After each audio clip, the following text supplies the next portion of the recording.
Good morning student, তোমরা সবাই দেখছো exam cracker YouTube channel. So আজকে আমরা আলোচনা করতে চলেছি ডাব্লিউবিপি কনস্টেবল 2019-এ মেন্সের যে জিকেগুলো এসেছিলো সেগুলো সম্পর্কে। তো 1 থেকে 39 নাম্বার অবধি কোশ্চেন অবধি যে জিকেগুলো ছিল অলরেডি আমরা কালকের ক্লাসে আলোচনা করে নিয়েছি। সো 40 থেকে বাকি যে জিকেগুলো আছে আজকে সেগুলো আলোচনা করব। চলো ক্লাসটা স্টার্ট করা যাক। প্রথম কোশ্চেন হলো যে পাল বংশের প্রতিষ্ঠাতা কে। ইম্পর্টেন্ট কোশ্চেন পিএসসির যে কোনো এক্সামের জন্য। যদি বলে পাল বংশের প্রতিষ্ঠাতাকে তোমরা বলবে গোপাল। যদি বলে পাল বংশের প্রতিষ্ঠাতাকে তোমরা কি বলবে? গোপাল। এছাড়াও তোমরা এখানে আরেকটা নাম দেখছো ধর্মপাল। যদি বলে পাল বংশের শ্রেষ্ঠ সম্রাট কে ছিল, যদি বলে পাল বংশের শ্রেষ্ঠ সম্রাট কে ছিল, পাল বংশের শ্রেষ্ঠ সম্রাট ছিল কে? ধর্মপাল। যদি বলে পাল বংশের শ্রেষ্ঠ সম্রাট কে ছিল তোমরা কি বলবে? ধর্মপাল। এছাড়াও আরেকটা কোশ্চিন আসে যে বিক্রমশিলা কে তৈরি করেছে, তোমরা কি বলবে? ধর্মপাল। যদি বলে বিক্রমশিলা, খুব ইম্পর্টেন্ট কোশ্চেন, যদি বলে বিক্রমশিলা কে তৈরি করেছিল তোমরা কি বলবে? বিক্রমশিলা তৈরি করেছিল ধর্মপাল। আর যদি পরীক্ষায় কোশ্চেন আসে যে এই বিক্রমশিলাটা কোথায়, তোমরা কি বলবে? বিহারে, বিহার রাজ্যে। তো কি বললাম? বিক্রমশিলাটা কোথায়? কি বলবে? বিহারে। আর যদি বলে এই বিক্রমশিলাটা কে তৈরি করেছিল? ধর্মপাল। এছাড়াও যদি কোশ্চেন আসে যে পাল বংশের শেষ সম্রাট কে ছিলেন, পাল বংশের শেষ সম্রাট, একটু আগে বললাম কি শ্রেষ্ঠ সম্রাট ধর্মপাল। আর যদি বলে শেষ সম্রাট মানে লাস্ট রুলার, পাল বংশের শেষ সম্রাট কে ছিলেন তোমরা কি বলবে? গোবিন্দ পাল। পাল বংশের শেষ সম্রাট কে ছিল? গোবিন্দ পাল। যদি বলে পাল বংশের শেষ সম্রাট কে ছিল তোমরা কি বলবে? গোবিন্দ পাল। এছাড়াও পিএসসিতে একটা কোশ্চেন এসেছিল, সেটা হচ্ছে যে ধর্মপালের রাজধানী কোথায় ছিল। কোশ্চেনে ছিল পিএসসিতে যে ধর্মপালের রাজধানী কোথায় ছিল, তোমরা কি বলবে? কামরূপনগর, কামরূপনগর। যদি বলে ধর্মপালের রাজধানী কোথায় ছিল তোমরা কি বলবে? কামরূপনগর। ধর্মপালের রাজধানী ছিল কামরূপনগর। তাহলে আমি কি বললাম যে পাল বংশের প্রতিষ্ঠাতাকে তোমরা কি বলবে? গোপাল। আর পাল বংশের শ্রেষ্ঠ সম্রাটকে? ধর্মপাল। আর যদি বলে পাল বংশের শেষ সম্রাট কে ছিল তোমরা কি বলবে? গোবিন্দ পাল। আর একটা কি বললাম যে বিক্রমশিলা কে তৈরি করেছে? ধর্মপাল। আর ধর্মপালের রাজধানী কোথায় ছিল? কামরূপনগর। চলো পরের কোশ্চেনে যাওয়া যাক।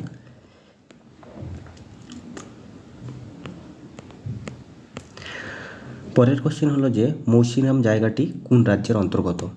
তার থেকে বেশি ইম্পর্ট্যান্ট কোশ্চেন আসে যে বিশ্বের সবথেকে বেশি বৃষ্টিপাত কোথায় হয়। যদি বলে বিশ্বের সবথেকে বেশি বৃষ্টিপাত কোথায় হয়, বিশ্বের সবথেকে বেশি বৃষ্টিপাত যদি জিজ্ঞেস করে বিশ্বের সবথেকে বেশি বৃষ্টিপাত কোথায় হয় তোমরা কি বলবে? মৌসিনরামে। মৌসিনরামে হচ্ছে বিশ্বের সবথেকে বেশি বৃষ্টিপাত হয়। তারপর জিজ্ঞেস করবে যে এই মৌসিনরামটা কোথায়, এই মৌসিনরামটা হচ্ছে মেঘালয়তে। যদি বলে এই মৌসিনরামটা কোথায়? মেঘালয়তে। তোমরা জানো মেঘালয় একটা রাজ্যের নাম। এছাড়াও যদি জিজ্ঞেস করে এই মৌসিনরামটা মেঘালয়ের কোন জেলায় অবস্থিত তোমরা কি বলবে?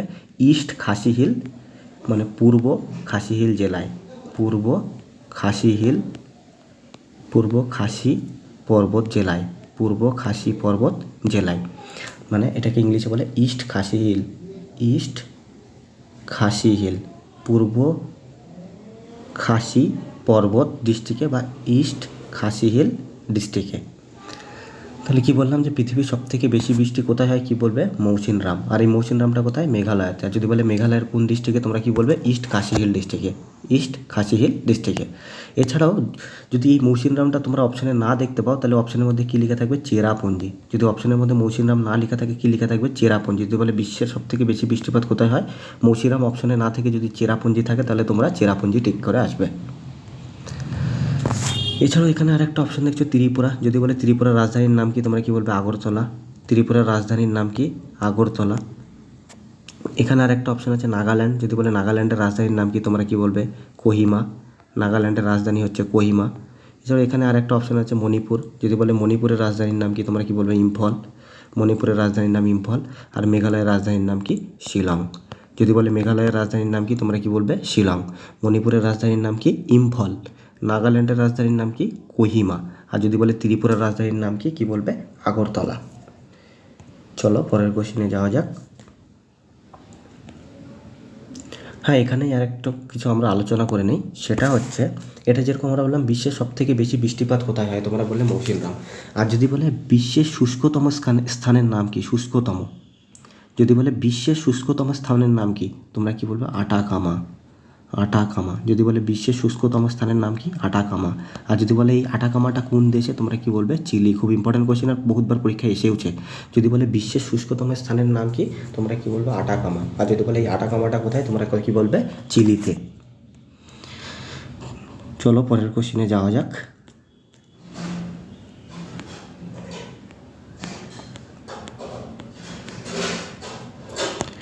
পরের কোশ্চেন হলো যে মেগাস্থানিস রচিত ইন্ডিকা গ্রন্থ থেকে কোন বংশের ইতিহাস জানা যায়? যদি বলে মেগাস্থানিস রচিত ইন্ডিকা গ্রন্থ থেকে কোন বংশের ইতিহাস জানা যায়, তোমরা কি বলবে? মৌর্য বংশের ইতিহাস সম্পর্কে জানা যায়। তো কোশ্চেনের মধ্যেই আর একটা কোশ্চেন আছে, যদি বলে মেগাস্থানিসের লেখা বইটির নাম কি? মেগাস্থানিসের লেখা বইটির নাম হচ্ছে ইন্ডিকা। বা যদি বলে ইন্ডিকা বইটা কে লিখেছিলেন, তোমরা কি বলবে? মেগাস্থানিস। আর এই মেগাস্থানিসের যে লেখা বই ইন্ডিকা, সেটা থেকে কোন বংশের ইতিহাস জানা যায়? মৌর্য বংশের। এছাড়াও আরেকটা কোশ্চেন আছে যে এই মেগাস্থানিস কার সভায় ছিলেন? মেগাস্থানিস হচ্ছে চন্দ্রগুপ্ত মৌর্যের সভায় ছিলেন। কি বললাম? যদি বলে মেগাস্থানিস কার সভায় ছিলেন, তোমরা কি বলবে? চন্দ্রগুপ্ত মৌর্য। চন্দ্রগুপ্ত মৌর্য। মৌর্য। চন্দ্রগুপ্ত মৌর্য। যদি বলে মেগাস্থানিস কার সভায় ছিলেন, তোমরা কি বলবে? চন্দ্রগুপ্ত মৌর্যের সভায় ছিল মেগাস্থানিস। ঠিক আছে। আর যদি বলে এই মেগাস্থানিসকে চন্দ্রগুপ্ত মৌর্যের সভায় কে পাঠিয়েছিল, তোমরা কি বলবে? সেলুকাস নিকেটর। সেলুকাস নিকেটর। তাহলে কি বললাম যে মেগাস্থানিস কার সভায় ছিল, তোমরা কি বলবে? মেগাস্থানিস ছিল চন্দ্রগুপ্ত মৌর্যের সভায়। আর এই চন্দ্রগুপ্তের মৌর্যের সভায় মেগাস্থানিসকে কে পাঠিয়েছিল? সেলুকাস নিকেটর। চলো মৌর্য বংশ সম্পর্কে কিছু জানা যাক। যদি বলে মৌর্য বংশের প্রতিষ্ঠাতাকে, তোমরা কি বলবে? চন্দ্রগুপ্ত মৌর্য। যদি বলে মৌর্য বংশের প্রতিষ্ঠাতাকে, তোমরা কি বলবে? চন্দ্রগুপ্ত মৌর্য। মৌর্য বংশের প্রতিষ্ঠাতা হলো চন্দ্রগুপ্ত মৌর্য। ওকে। আর এই চন্দ্রগুপ্ত মৌর্যের ছেলের নাম কী ছিল? বিন্দুসার। এই চন্দ্রগুপ্ত মৌর্যের ছেলের নাম কী ছিল? বিন্দুসার। আর এই বিন্দুসারেরই ছেলে ছিল কে? অশোক। বিন্দুসারের ছেলের নাম কি? অশোক। তো পরীক্ষায় কোশ্চেন আসে যে অশোকের বাবার নাম কি? কি বলবে? বিন্দুসার। বা পরীক্ষায় যদি কোশ্চেন আসে যে বিন্দুসারের ছেলের নাম কি, তোমরা কি বলবে? অশোক। আর যদি বলে মৌর্য বংশের প্রতিষ্ঠাতাকে, তোমরা কি বলবে? চন্দ্রগুপ্ত মৌর্য। এছাড়াও এখানে আরেকটা কোশ্চেন আছে, এই যে তোমরা চন্দ্রগুপ্ত মৌর্য বললে, এই চন্দ্রগুপ্ত মৌর্যকে গ্রিকরা কী বলে ডাকতো? স্যান্ড্রোকোটাস। ইম্পর্টেন্ট কোশ্চেন পিএসসির পরীক্ষার জন্য। বলে যে স্যান্ড্রোকোটাস কাকে বলা হতো? স্যান্ড্রোকোটাস বলা হতো হচ্ছে চন্দ্রগুপ্ত মৌর্যকে। কে বলতো? গ্রিকরা। স্যান্ড্রোকোটাস কাকে বলা হতো? চন্দ্রগুপ্ত মৌর্যকে। চন্দ্রগুপ্ত মৌর্যকে গ্রিকরা স্যান্ড্রোকোটাস বলে ডাকতো। চন্দ্রগুপ্ত মৌর্যকে গ্রিকরা কী বলতো? স্যান্ড্রোকোটাস বলতো। এছাড়াও আরেকটা কোশ্চেন আছে যে অমিত্রা ঘাট, গ্রিকরা কাকে অমিত্রা ঘাট বলতো? অমিত্রা ঘাট। অমিত্রা ঘাট বলা হতো হচ্ছে বিন্দুসারকে। গ্রিকরা বিন্দুসারকে কী বলে ডাকতো? অমিত্রা ঘাট। গ্রিকরা বিন্দুসারকে কী বলে ডাকতো? অমিত্রা ঘাট বলে ডাকতো গ্রিকরা বিন্দুসারকে। এছাড়াও তোমরা এখানে আর একটা অপশন দেখতে পাচ্ছ যে পল্লব লেখা আছে। এখান থেকে কোশ্চেন আসে যে পল্লবদের রাজধানী কোথায় ছিল, তোমরা কি বলবে? কাঞ্চি। অনেকবার পরীক্ষা এসছে যে পল্লবদের রাজধানী কোথায়, কি বলবে? কাঞ্চিতে। পল্লবদের রাজধানী কোথায় ছিল? কাঞ্চিতে। এছাড়াও এখানে আরেকটা অপশন দেখছো চালুক্য। যদি জিজ্ঞেস করে চালুক্যদের রাজধানী কোথায় ছিল, তোমরা কি বলবে? বাদামি। চালুক্যদের রাজধানী কোথায় ছিল? বাদামি। যদি বলে চালুক্যদের রাজধানী কোথায় ছিল, তোমরা কি বলবে? বাদামি। আর যদি বলে পল্লবদের রাজধানী কোথায় ছিল, তোমরা কি বলবে? কাঞ্চি। খুব ইম্পর্টেন্ট। এছাড়াও আরেকটা কোশ্চেন জিজ্ঞেস করে যে মৌর্যদের রাজধানী কোথায় ছিল, তোমরা কি বলবে? পাটলিপুত্র। মৌর্যদের রাজধানী কোথায় ছিল, মানে মৌর্য বংশের রাজধানী কোথায় ছিল, তোমরা কি বলবে? পাটলিপুত্র। এছাড়াও তোমরা এখানে আরেকটা অপশন দেখছো যে গুপ্ত। যদি বলে গুপ্ত বংশের প্রতিষ্ঠাতাকে, তোমরা কি বলবে? শ্রীগুপ্ত। যদি বলে গুপ্ত বংশের প্রতিষ্ঠাতাকে, তোমরা কি বলবে? শ্রীগুপ্ত হচ্ছে গুপ্ত বংশের প্রতিষ্ঠাতা। চলো পরের কোশ্চেনে যাওয়া যাক।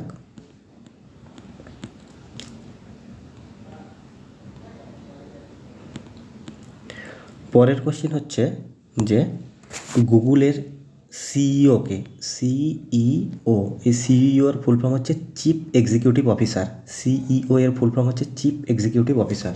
যদি বলে গুগলের চিফ এক্সিকিউটিভ অফিসার বা গুগলের সিইওকে বর্তমান টাইমে, যদি বলে বর্তমান টাইমে গুগলের সিইওকে, তোমরা কি বলবে? সুন্দর পিচাই। যদি বলে বর্তমান টাইমে গুগলের সিইওকে, তোমরা কি বলবে? সুন্দর পিচাই। এছাড়াও আরেকটা কোশ্চেন আছে যে গুগলকে কবে তৈরি করা হয়েছিল। তোমার মনে রাখবে গুগলকে তৈরি করা হয়েছিল 1998-এ। খুব ইম্পর্টেন্ট কোশ্চেন। যদি বলে গুগল কবে তৈরি করা হয়েছিল, তোমরা কি বলবে? 1998-এ। আর গুগলের বর্তমান সিইওকে সুন্দর পিচাই। এছাড়াও তোমরা এখানে আরেকটা অপশন দেখতে পাচ্ছ যে সত্য নাডেলা। যদি বলে সত্য নাডেলা কিসের সিইও, তোমরা কি বলবে? মাইক্রোসফট। যদি বলে মাইক্রোসফটের সিইওকে, মাইক্রোসফট। যদি বলে মাইক্রোসফটের সিইওকে, তোমরা কি বলবে? সত্য নাডেলা। সত্য নাডেলা হচ্ছে মাইক্রোসফটের সিইও। এছাড়াও কোশ্চিন আছে যে ফেসবুকের সিইওকে, সবাই ফেসবুক ইউজ করো, যেটার বর্তমান নাম কি মেটা। যদি বলে ফেসবুকের নাম পরিবর্তন করে কি করা হয়েছে, তোমরা কি বলবে ফেসবুকের নাম পরিবর্তন করে মেটা করা হয়েছে। তো এই ফেসবুকের সিইও বা যদি বলে এই ফেসবুক কে আবিষ্কার করেছিল, তোমরা কি বলবে মার্ক জুকারবার্গ। যদি বলে এই ফেসবুকের সিইওকে বা এই ফেসবুক কে আবিষ্কার করেছিল, তোমরা কি বলবে মার্ক জুকারবার্গ। মার্ক জুকারবার্গ ফেসবুকের সিইও বা ফেসবুক আবিষ্কার করেছিলেন। আর ফেসবুকের নতুন নাম কি মেটা। এছাড়াও জিজ্ঞেস করে যে অ্যামাজনের সিএর নাম, যদি জিজ্ঞেস করে অ্যামাজনের সিইওকে, বর্তমান টাইমে অ্যামাজন তোমরা যে অনলাইন মানে এটা একটা অনলাইন শপিং সাইট, এটা কি একটা অনলাইন শপিং সাইট। যদি বলে এই অ্যামাজনের সিইওকে, তোমরা কি বলবে অ্যান্ডি জেসি। যদি বলে অ্যামাজনের সিইওকে, তোমরা কি বলবে অ্যান্ডি জেসি। অ্যান্ডি জেসি হচ্ছে অ্যামাজনের সিইও। যদি জিজ্ঞেস করে অ্যামাজনের সিইওকে, তোমরা কি বলবে অ্যান্ডি জেসি। এছাড়াও আর একটা কোশ্চিন আছে যে ফ্লিপকার্ট, সবাই যেন এটাও একটা online site, shopping site, online একটা শপিং সাইট। যদি বলে ফ্লিপকার্টের সিইওকে, তোমরা কি বলবে কল্যাণ কৃষ্ণমূর্তি। কল্যাণ কৃষ্ণমূর্তি। যদি বলে ফ্লিপকার্টের সিইওকে, তোমরা কি বলবে কল্যাণ কৃষ্ণমূর্তি। তাহলে কি বললাম যে অ্যামাজনের সিইওকে অ্যান্ডি জেসি, আর ফ্লিপকার্টের সিইওকে কল্যাণ কৃষ্ণমূর্তি, মাইক্রোসফটের সিইওকে সত্য নাডেলা, গুগলের সিইওকে সুন্দর পিচাই। এছাড়াও তোমরা দুটো কোম্পানির নাম শুনেছো, একটা হচ্ছে টেসলা আর একটা হচ্ছে স্পেস এক্স। তোমরা এই দুটো কোম্পানির নাম শুনেছো, টেসলা আর স্পেস এক্স। যদি জিজ্ঞেস করে এই টেসলা আর স্পেস এক্স এই দুটো কোম্পানির সিইওকে, তোমরা কি বলবে এই দুটো কোম্পানির সিইও হচ্ছে এলন মাস্ক, যে এখন বিশ্বের সবথেকে ধনী ব্যক্তি, তোমরা সবাই জানো এলন মাস্ক। এ হচ্ছে টেসলা আর স্পেস এক্স, এই যে দুটো কোম্পানি আছে এই দুটো কোম্পানির সিইও। চলো পরের কোশ্চেনে যাওয়া যাক। পরের কোশ্চেন হচ্ছে, এটা হচ্ছে বাংলা ও বাঙালি যে লেখক থাকে সেখান থেকে এই কোশ্চেনটা এসছে। এই কোশ্চেনটা কি যে মিতিন মাসির স্রষ্টা কোন লেখক, মানে মিতিন মাসি এটা কার লেখা, সুচিত্রা ভট্টাচার্য। যদি বলে মিতিন মাসির স্রষ্টা এটা কার লেখা, এটা হচ্ছে সুচিত্রা ভট্টাচার্যের লেখা। এছাড়াও অনেক বই আছে এবং তাদের লেখককে পিএসসিতে প্রচুর কোশ্চেন জিজ্ঞেস করে এগুলো সম্পর্কে। তো চলো জেনে নেওয়া যাক কিছু বুকস ও তার অথারের নাম। যদি বলে তোমাদেরকে যে ব্যোমকেশ কার লেখা, ব্যোমকেশ সবাই নাম শুনেছো, ব্যোমকেশ কার লেখা, তোমরা কি বলবে শরদিন্দু বন্দ্যোপাধ্যায়। শরদিন্দু যদি বলে ব্যোমকেশ কার লেখা, তোমরা কি বলবে শরদিন্দু বন্দ্যোপাধ্যায়। ব্যোমকেশ কার লেখা যদি জিজ্ঞেস করে, তোমরা কি বলবে শরদিন্দু বন্দ্যোপাধ্যায়ের লেখা ব্যোমকেশ। এছাড়াও আরেকটা কোশ্চেন জিজ্ঞেস করে যে অরণ্যের অধিকার, যদি বলে অরণ্যের অধিকার এই উপন্যাসটা কার লেখা, অরণ্যের অধিকার। যদি বলে অরণ্যের অধিকার এই উপন্যাসটা কার লেখা, তোমরা কি বলবে মহেশতা দেবী। যদি বলে অরণ্যের অধিকার এই উপন্যাসটা কার লেখা, তোমরা কি বলবে মহেশতা দেবী। অরণ্যের অধিকার এই উপন্যাসটা কার লেখা, তোমরা কি বলবে মহেশতা দেবী। এছাড়াও তোমরা এখানে আরেকটা অপশন দেখতে পাচ্ছ শীর্ষেন্দু মুখোপাধ্যায়। এই শীর্ষেন্দু মুখোপাধ্যায়ের লেখা বইটির নাম কি, ঘুণ পোকা। যদি বলে ঘুণ পোকা এই বইটা কার লেখা, শীর্ষেন্দু মুখোপাধ্যায়। তাহলে কি বললাম, মিতিন মাসির স্রষ্টা এই বইটা কার লেখা, সুচিত্রা ভট্টাচার্য। তারপরে বললাম যে ঘুণ পোকা এটা কার লেখা, শীর্ষেন্দু মুখোপাধ্যায়।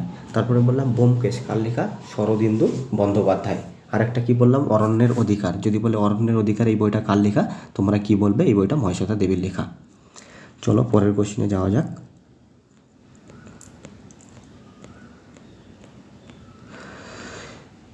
পরের কোশ্চেন হলো যে পিএন ঠাকুর কার ছদ্মনাম ছিল। এই কোশ্চেনটাও খুব ইম্পর্টেন্ট কোশ্চেন ডাব্লিউবিপির জন্য, মানে পিএসসির যে কোনো পরীক্ষার জন্য, কারণ তারা যে রাইটার বা লেখকগুলো থাকে তাদের ছদ্মনাম পরীক্ষায় খুব জিজ্ঞেস করে। যদি বলে পিএন ঠাকুর কার ছদ্মনাম, তোমরা কি বলবে রাসবিহারী বসু। পিএন ঠাকুর কার ছদ্মনাম, তোমরা কি বলবে রাসবিহারী বসুর ছদ্মনাম হলো পিএন ঠাকুর। এই রাসবিহারী বসু থেকে একটা কোশ্চেন আসে, খুব ইম্পর্টেন্ট কোশ্চেন, যে ইন্ডিয়ান ইন্ডিপেন্ডেন্স লিগ। যদি বলে ইন্ডিয়ান ইন্ডিপেন্ডেন্স লিগ, পরীক্ষায় বহুতবার জিজ্ঞেস করেছে ইন্ডিয়ান ইন্ডিপেন্ডেন্স লিগ এটা কে তৈরি করেছে, তোমরা কি বলবে রাসবিহারী বসু। যদি বলে ইন্ডিয়ান ইন্ডিপেন্ডেন্স লিগ, কি বললাম ইন্ডিয়ান ইন্ডিপেন্ডেন্স লিগ এটা কে তৈরি করেছে, রাসবিহারী বসু, যার ছদ্মনাম কী ছিল, পিএন ঠাকুর। এছাড়াও আরও কিছু ফেমাস রাইটার আছে বা লেখক আছে যাদের ছদ্মনাম পরীক্ষায় খুব জিজ্ঞেস করে। যেরকম তোমাদের যদি জিজ্ঞেস করে অনিলা দেবী কার ছদ্মনাম, তোমরা কি বলবে শরৎচন্দ্র চট্টোপাধ্যায়। যদি বলে অনিলা দেবী এই ছদ্মনামটা কার, তোমরা কি বলবে শরৎচন্দ্র চট্টোপাধ্যায়। অনিলা দেবী ছদ্মনামটা কার, শরৎচন্দ্র চট্টোপাধ্যায়। অনিলা দেবীর ছদ্মনাম হচ্ছে শরৎচন্দ্র চট্টোপাধ্যায়। এছাড়াও আরও কোশ্চেন আছে যে ভানু সিংহ, আশা করি এটা সবাই জানো। যদি বলে ভানু সিংহ কার ছদ্মনাম, তোমরা কি বলবে রবীন্দ্রনাথ ঠাকুর। ভানু সিংহ এই ছদ্মনামটা কার, তোমরা কি বলবে রবীন্দ্রনাথ ঠাকুর। যদি বলে ভানু সিংহ ছদ্মনামটা কার, তোমরা কি বলবে রবীন্দ্রনাথ ঠাকুর। আর যদি বলে অনিলা দেবী এই ছদ্মনামটা কার, তোমরা কি বলবে শরৎচন্দ্র চট্টোপাধ্যায়। এছাড়াও জিজ্ঞেস করে যে ধূমকেতু, ধূমকেতু আর ব্যাঙাচি, ধূমকেতু আর ব্যাঙাচি এই ছদ্মনাম দুটো কার, তোমরা কি বলবে ধূমকেতু আর ব্যাঙাচি এই ছদ্মনাম দুটো কার, তোমরা কি বলবে কাজী নজরুল ইসলাম। কাজী নজরুল ইসলাম, কাজী নজরুল ইসলাম। যদি বলে ধূমকেতু ছদ্মনামটি কার, কি বলবে কাজী নজরুল ইসলাম। বা যদি বলে ব্যাঙাচি ছদ্মনামটা কার, তোমরা কি বলবে কাজী নজরুল ইসলাম। এছাড়াও আরেকটা জিজ্ঞেস করে যে কমলাকান্ত কার ছদ্মনাম, তোমরা কি বলবে বঙ্কিমচন্দ্র চট্টোপাধ্যায়। কমলাকান্ত, যদি বলে যে কমলাকান্ত, কমলাকান্ত কার ছদ্মনাম, কমলাকান্ত হচ্ছে বঙ্কিমচন্দ্র চট্টোপাধ্যায়ের ছদ্মনাম। কমলাকান্ত কার ছদ্মনাম, বঙ্কিমচন্দ্র চট্টোপাধ্যায়ের ছদ্মনাম। আর এই বঙ্কিমচন্দ্র চট্টোপাধ্যায়ের লেখা বইটির নাম কি, আনন্দমঠ, যেটা পরীক্ষায় বহুতবার জিজ্ঞেস করেছে, আনন্দমঠ, আনন্দমঠ, আনন্দমঠ। যদি বলে আনন্দমঠ বইটি কার লেখা, কি বলবে বঙ্কিমচন্দ্র চট্টোপাধ্যায়। আর বঙ্কিমচন্দ্র চট্টোপাধ্যায়ের ছদ্মনাম কি, তোমরা কি বলবে কমলাকান্ত। চলো পরের কোশ্চিনে যাওয়া যাক। পরের কোশ্চিন হলো যে রবি শস্য, রবি শস্য কোন সময় রোপণ করা হয়। পরের কোশ্চিন কি, যে রবি শস্য কোন সময় রোপণ করা হয়। তো রবি শস্য অ্যাকচুয়ালি ওই শস্যগুলোকে বলে যেই শস্যগুলো হচ্ছে শীতকালে চাষ করা হয় আর গ্রীষ্মকালে তোলা হয়, সেগুলোকে রবি শস্য বলে। অ্যাকচুয়ালি মেনলি শস্যকে দুই ভাগে ডিভাইড করা হয়, একটা হচ্ছে রবি শস্য আর একটা হচ্ছে খারিফ শস্য। একটা হচ্ছে রবি শস্য আর একটা হচ্ছে খারিফ শস্য। এ বাদেও আরও আছে, বাট এটা মেনলি দুই ধরনের, রবি শস্য আর খারিফ শস্য, যেগুলো পরীক্ষায় জিজ্ঞেস করে, রবি শস্য আর খারিফ শস্য। তো এই রবি শস্য হচ্ছে ওই শস্যগুলো যেগুলোকে শীতকালে চাষ করা হয়। রবি শস্য হচ্ছে ওই শস্যগুলো যেগুলো কী করা হয়, শীতকালে চাষ করা হয়। আর খারিফ শস্য ওই শস্যগুলোকে বলে যেগুলো হচ্ছে বর্ষাকালে চাষ করা হয় বাট শীতকালে তোলা হয়। তাহলে কি বললাম, রবি শস্য কোন শস্যগুলোকে বলা হয়, যেগুলো হচ্ছে শীতকালে চাষ করা হয় বাট গরমকালে তোলা হয়। আর খারিফ শস্য হচ্ছে সেগুলোকে বলে যেগুলোকে বর্ষাকালে চাষ করা হয় বাট শীতকালে তোলা হয়। তো এখানে তোমাদের কোশ্চেন জিজ্ঞেস করছে যে রবি শস্য কোন সময় রোপণ করা হয়। রবি শস্য হচ্ছে অক্টোবর নভেম্বর মাসে রোপণ করা হয়। রবি শস্য কোন মাসে রোপণ করা হয়, অক্টোবর নভেম্বর মাসে রোপণ করা হয়। আর যদি বলে কোন সময়ে তোলে, তাহলে কি বলবে মার্চ এপ্রিলের দিকে তোলে। আর যদি বলে কয়েকটা রবি শস্যের উদাহরণ দাও, তোমরা কি বলবে আলু, এরকম শীতকালে চাষ করে। তারপরে কি বলবে সরিষা, আলু সরিষা। তারপরে কি বলবে ডাল, আলু সরিষা ডাল, এগুলো কিসের উদাহরণ, রবি শস্যের উদাহরণ। আলু সরিষা ডাল এসব কিসের উদাহরণ, রবি শস্যের উদাহরণ। এগুলো কখন চাষ করা হয়, অক্টোবর নভেম্বর মাসে চাষ করা হয়। আর কখন তোলা হয়, মার্চ এপ্রিলে তোলা হয়। এছাড়াও যদি বলে কয়েকটা খারিফ শস্যের উদাহরণ দাও, তোমরা কি বলবে ধান, তুলো, ভুট্টা।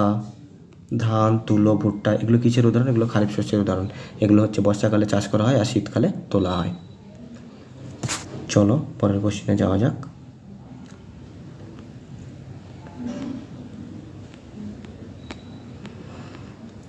পরের কোশ্চেন হলো যে বিখ্যাত অ্যাথলেট স্বপ্না বর্মন পশ্চিমবঙ্গের কোন জেলার বাসিন্দা। তো স্বপ্না বর্মন হচ্ছে জলপাইগুড়ি জেলার বাসিন্দা ছিলেন। যদি বলে বিখ্যাত অ্যাথলেট স্বপ্না বর্মন কোন পশ্চিমবঙ্গের কোন জেলার বাসিন্দা, জলপাইগুড়ি। আর যদি বলে স্বপ্না বর্মন কোন খেলার সাথে যুক্ত, তোমরা কি বলবে হেপ্টাথেলন। স্বপ্না বর্মন কোন খেলার সাথে যুক্ত, কি বলবে হেপ্টাথেলন। স্বপ্না বর্মন কোন খেলার সাথে যুক্ত, হেপ্টাথেলন। তার বাড়ি কোথায়, পশ্চিমবঙ্গে। যদি বলে পশ্চিমবঙ্গের কোন জেলায়, জলপাইগুড়ি। এই কোশ্চেনটা কারেন্ট অ্যাফেয়ার্সের কোশ্চেন। এই কোশ্চেনটা জিজ্ঞেস করার কারণ হচ্ছে যেহেতু এটা 2019 সালের পেপার, তো 2019 সালে স্বপ্না বর্মন হচ্ছে অর্জুন পুরস্কার পেয়েছিলেন। স্বপ্না বর্মন কী পেয়েছিলেন, অর্জুন পুরস্কার। সেই জন্যই এই কোশ্চেনটা জিজ্ঞেস করেছে। স্বপ্না বর্মন 2019 সালে কী পেয়েছিলেন, অর্জুন পুরস্কার। স্বপ্না বর্মন 2019 সালে পেয়েছিলেন অর্জুন পুরস্কার। তো তোমাদের পরীক্ষার জন্য ইম্পর্ট্যান্ট কী হবে, যে 2024 সালে অর্জুন পুরস্কার কে পেয়েছে। তো 2024 সালে অর্জুন পুরস্কার অনেক কেউ পেয়েছে, তার মধ্যে সবথেকে ফেমাস নাম হচ্ছে মোহাম্মদ শামি। মোহাম্মদ শামি। যদি বলে 2024 সালে অর্জুন পুরস্কার কে পেয়েছে, কি বলবে মোহাম্মদ শামি। এছাড়াও আরও অনেক কেউ পেয়েছে, বাট সবথেকে পপুলার হচ্ছে মোহাম্মদ শামি। আর যদি বলে মোহাম্মদ শামি কোন খেলার সাথে যুক্ত, তোমরা কি বলবে ক্রিকেট খেলার সাথে যুক্ত। তো 2024 সালে অর্জুন পুরস্কার পেয়েছে মোহাম্মদ শামি। আর মোহাম্মদ শামি কোন খেলার সাথে যুক্ত, মোহাম্মদ শামি হচ্ছে ক্রিকেট খেলার সাথে যুক্ত। আর যদি জিজ্ঞেস করে যে এই অর্জুন পুরস্কারটা কিসের সাথে যুক্ত, খেলা, মানে অর্জুন পুরস্কার কোন ক্ষেত্রে দেওয়া হয়, তোমরা কি বলবে খেলা। অর্জুন পুরস্কার কোন ক্ষেত্রে দেওয়া হয়, তোমরা কি বলবে খেলা। যদি বলে অর্জুন পুরস্কার কোন ক্ষেত্রে দেওয়া হয়, তোমরা কি বলবে খেলা। আর এই অর্জুন পুরস্কার কবে থেকে দেওয়া শুরু হয়, 1961 সালে।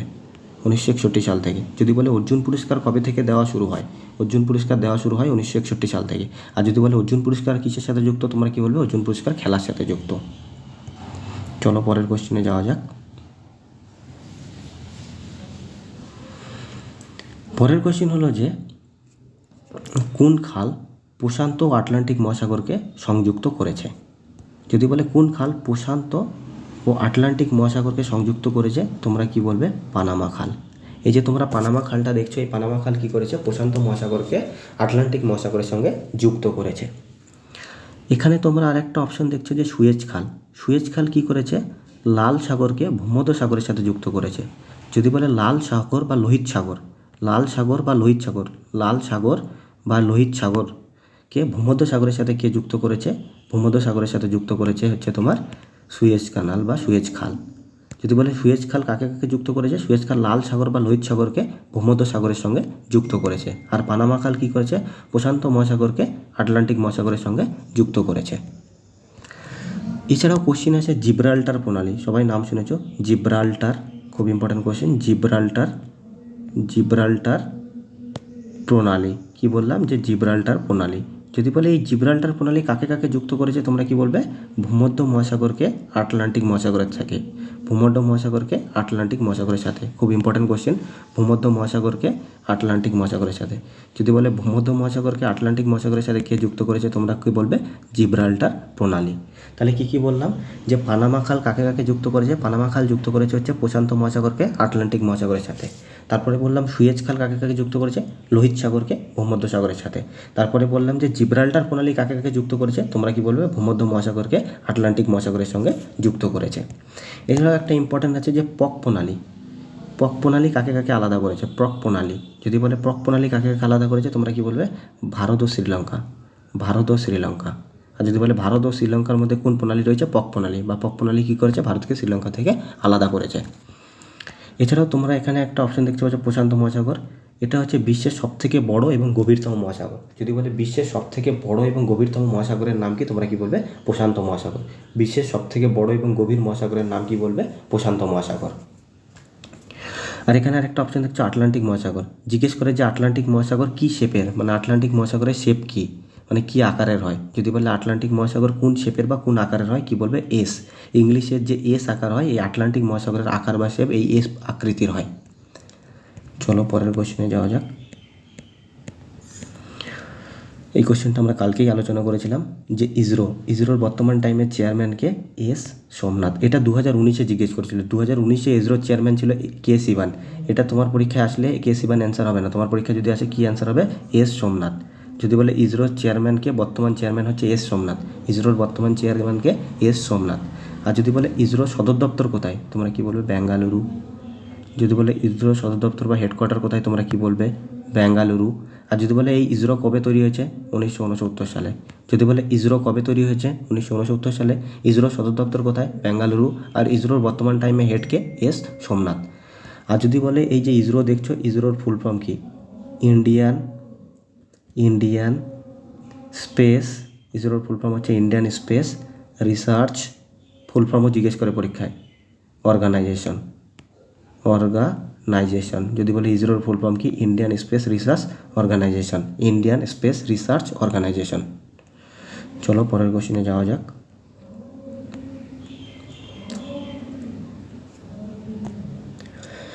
পরের কোশ্চেন হচ্ছে who wrote the strange case of doctor Jekyll and mister Hyde. Who wrote the strange case of doctor Jekyll and mister Hyde, কি, রবার্ট লুইস স্টিভেনসন। এই রবার্ট লুইস স্টিভেনসন এই বইটাকে লিখেছিলেন, the strange case of doctor Jekyll and mister Hyde. চলো পরের কোশ্চেনে যাওয়া যাক। পরের কোশ্চেন হচ্ছে যে ক্যালসিয়াম কার্বনেটে ক্যালসিয়ামের পরিমাণ কত। যদি বলে ক্যালসিয়াম কার্বনেটে ক্যালসিয়ামের পরিমাণ কত, কি বলবে, 40%। যদি বলে ক্যালসিয়াম কার্বনেটে ক্যালসিয়ামের পরিমাণ কত, 40%। এবার তোমার পরীক্ষা এটাও জিজ্ঞেস করে যে ক্যালসিয়াম কার্বনেটের ফর্মুলা কি, CaCO3। ক্যালসিয়াম কার্বনেটের ফর্মুলা কি, CaCO3। আর ক্যালসিয়াম কার্বনেটে ক্যালসিয়ামের পরিমাণ 40%। ডিমের যে ছিলকাটা তোমরা দেখো, মানে সেল অফ দ্য এগের যে সেলটা থাকে, ডিমের যে ছিলকাটা থাকে, উপরে যে খোসাটা থাকে, যদি বলে সেটা কী দিয়ে তৈরি, তোমরা বলবে ক্যালসিয়াম কার্বনেট দিয়ে তৈরি। ডিমের সেল অফ এগ মানে ডিমের যে ছিলকা সেটা বা খোসা সেটা কী দিয়ে তৈরি? ক্যালসিয়াম কার্বনেট দিয়ে তৈরি। এছাড়াও জিজ্ঞেস করে যে সোডিয়াম কার্বনেট Na2CO3 সোডিয়াম কার্বনেটের ফর্মুলা কী? যদি বলে সোডিয়াম কার্বনেট এর ফর্মুলা কি? Na2CO3 সোডিয়াম কার্বনেট বলে এটাকে Na2CO3, যেটাকে আমরা কি বলি? Washing soda. যদি বলে ওয়াশিং সোডার ফর্মুলা কি? এটাই হবে। যদি বলে ওয়াশিং সোডা এর ফর্মুলা কি? Na2CO3 washing soda. আমরা জামা কাপড় কাচার জন্য যে সোডাটা ইউজ করি সেটাকে ওয়াশিং সোডা বলে। যদি বলে এই ওয়াশিং সোডার ফর্মুলা কি? Na2CO3 পরীক্ষায় খুব জিজ্ঞেস করে। এছাড়াও আরেকটা সোডা আছে যেটা আমরা খাই, সেটাকে বলে হচ্ছে বেকিং সোডা। আরেকটা সোডা আছে যেটা আমরা খাই, যেটাকে কি বলে? Baking soda. যদি বলে এই বেকিং সোডার ফর্মুলা কি? NaHCO3। আমরা আরেকটা সোডা আছে যেটা আমরা খাই, সেটার নাম হচ্ছে বেকিং সোডা। পরীক্ষায় খুব জিজ্ঞেস করে। যদি বলে এই বেকিং সোডার ফর্মুলা কি? NaHCO3। আর এর কেমিক্যাল নাম হচ্ছে সোডিয়াম বাইকার্বনেট। আগেরটা ছিল সোডিয়াম কার্বনেট আর এটা হচ্ছে সোডিয়াম বাইকার্বনেট। যখনই এই বাই লেখাটা চলে আসবে তখনই মাঝখানে একটা এইচ চলে আসবে, সোডিয়াম বাইকার্বনেট। যদি বলে সোডিয়াম বাইকার্বনেটের ফর্মুলা কি? বলবে NaHCO3। আর এটাকে আমরা কি বলি? বেকিং সোডা, যে সোডাটা আমরা খাই। চলো পরের কোশ্চেনে যাওয়া যাক।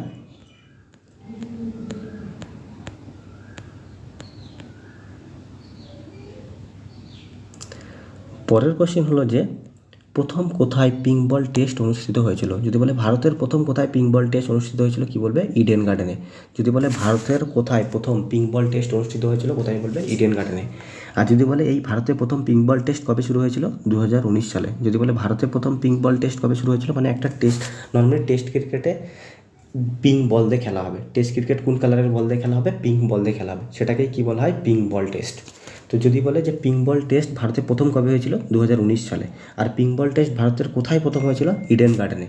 আর যদি বলে এই পিঙ্ক বল টেস্টটা কার কার মধ্যে খেলা হয়েছিল? ভারত আর বাংলাদেশ, ইন্ডিয়া ভার্সেস বাংলাদেশ। প্রথম পিঙ্ক বল টেস্ট খেলেছিল ইন্ডিয়া ভার্সেস বাংলাদেশ। কোথায় খেলেছিল? ইডেনে। কবে খেলেছিল? 2019 সালে। এটা তখনকার কারেন্ট অ্যাফেয়ার্স ছিল, সেই জন্য পরীক্ষার মধ্যে জিজ্ঞেস করে নিয়েছে। চলো পরের কোশ্চেনে যাওয়া যাক। পরের কোশ্চেন হলো যে 2019-এর শেষের দিকে কোন সাইক্লোন পশ্চিমবঙ্গ উপকূলে আছড়ে পড়ে? তো পরীক্ষায় কীভাবে কোশ্চেন এসে চলে, পরীক্ষায় কোশ্চেন আসে যে কোন সাইক্লোনটা কবে এসেছে আর ওই সাইক্লোনটার নামকরণ কে করেছে। সাইক্লোন মানে হচ্ছে ঘূর্ণিঝড়। তো 2019 সালে যে সাইক্লোনটা পশ্চিমবঙ্গের উপকূলে চলে এসেছিলো সেটার নাম কি? বুলবুল। সেই সাইক্লোনটার নাম কি? বুলবুল। তাহলে পরীক্ষায় ফার্স্ট কোশ্চেন আসবে যে বুলবুল সাইক্লোন কবে এসেছিলো? 2019 সালে। আর যদি বলে এই বুলবুল সাইক্লোন বা এই বুলবুল ঘূর্ণিঝড়ের নাম কে করেছিল, নামকরণ কে করেছিল? পাকিস্তান। যদি বলে এই বুলবুল সাইক্লোনটার নামকরণ কে করেছিল, তোমরা কি বলবে? পাকিস্তান। বুলবুল সাইক্লোনের নামকরণ করেছিল পাকিস্তান। আর এই বুলবুল সাইক্লোনটা কবে এসে? 2019 সালে। পিএসসির খুব ফেভারিট কোশ্চেন, এই কোশ্চেনগুলো খুব জিজ্ঞেস করে। এছাড়াও তোমরা এখানে আরেকটা অপশন দেখছো হুদহুদ। যদি বলে এই হুদহুদ সাইক্লোন বা ঘূর্ণিঝড়টা কবে এসেছিল? 2004 সালে। আর যদি বলে এই হুদহুদ সাইক্লোন বা ঘূর্ণিঝড়ের নামকরণ কে করেছিল, তোমরা কি বলবে? ওমান। কে নামকরণ করেছিল? ওমান। যে অপশানে দেখছো হুদহুদ, হুদহুদ সাইক্লোনের নামকরণ করেছিল ওমান। আর এই হুদহুদ সাইক্লোনটা এসেছিল 2004 সালে। এছাড়াও তোমরা আরেকটা অপশন দেখতে পাচ্ছ তিতলি। যদি বলে এই তিতলি সাইক্লোনটার নামকরণ বা ঘূর্ণিঝড়টার নামকরণ কে করেছিল, এটাও করেছিল পাকিস্তান। কে করেছিল? পাকিস্তান। তিতলি সাইক্লোনটার নামকরণ কে করেছিল? পাকিস্তান। আর যদি বলে এই তিতলি সাইক্লোন বা ঘূর্ণিঝড়টা কবে এসেছিল? 2018 সালে। এই যে তিতলি সাইক্লোনটার নামকরণ কে করেছে? পাকিস্তান। আর যদি বলে এই তিতলি সাইক্লোনটা কবে এসেছিল? 2018 সালে। এছাড়াও জিজ্ঞেস করে যে আমফান, সবাই শুনেছ, পশ্চিমবঙ্গ যারা থাকো সবাই আমফানের নাম শুনেছ। যদি বলে এই আমফান কবে এসেছিল? আমফান এসেছিল হচ্ছে 2020 সালে। যদি বলে আমফান কবে এসেছিল? 2020 সালে। এই আমফানটা কি? একটা ঘূর্ণিঝড়। এই ঘূর্ণিঝড়টার নামকরণ কে করেছিল? থাইল্যান্ড। যদি বলে আমফান ঘূর্ণিঝড়ের নামকরণ কে করেছিল, তোমরা কি বলবে? থাইল্যান্ড। আমফান ঘূর্ণিঝড়ের নামকরণ করেছিল থাইল্যান্ড। আর এই আমফান ঘূর্ণিঝড়টা এসেছিল 2020 সালে। এছাড়াও আরেকটা নাম শুনেছ বিপর্যয়। যদি বলে এই বিপর্যয় ঘূর্ণিঝড়টার নামকরণ কে করেছিল? বাংলাদেশ। বিপর্যয় ঘূর্ণিঝড়টার নামকরণ কে করেছিল? বাংলাদেশ। আর যদি বলে এই বিপর্যয় ঘূর্ণিঝড়টা কবে এসেছিল, তোমরা কি বলবে? 2023 সালে। যদি বলে এই বিপর্যয় ঘূর্ণিঝড়টা কবে এসেছিল? 2023 সালে। আর এই বিপর্যয় ঘূর্ণিঝড়ের নামকরণ কে করেছিল? বাংলাদেশ। এছাড়াও আরেকটা ইম্পর্টেন্ট আছে যে তক্তে। যদি বলে তক্তে, TAUKTE, তক্তে। এই তক্তে সাইক্লোনের নামকরণ কে করেছিল, তোমরা কি বলবে? মায়ানমার। এই তক্তে সাইক্লোনের নামকরণ কে করেছিল? মায়ানমার। আর যদি বলে এই তক্তে সাইক্লোনটা কবে এসেছিল? 2021 সালে। যদি বলে খুব ইম্পর্টেন্ট যে তক্তে সাইক্লোনটা কবে এসেছিল? 2021 সালে। আর এই তক্তে সাইক্লোনটার নামকরণ কে করেছিল? মায়ানমার। কে করেছিল? মায়ানমার। চলো পরের কোশ্চেনে যাওয়া যাক।